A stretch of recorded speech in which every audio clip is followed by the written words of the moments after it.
Alright.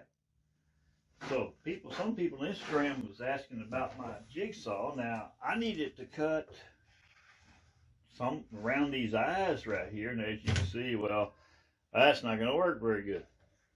So this particular jigsaw here, I have a plate that I have that mounts to it, and it'll help me span that. So we're going to put that plate on there.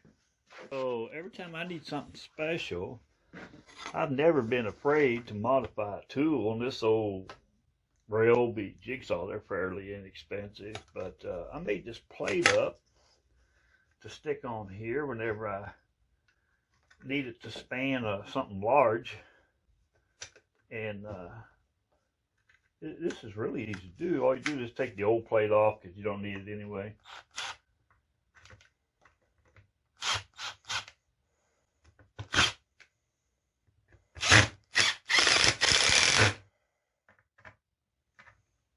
Down there.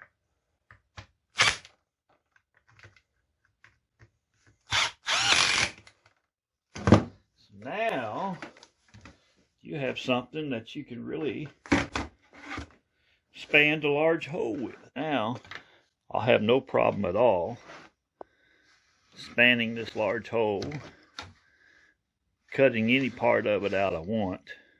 And I actually have a video cutting this out, so we're going to watch it.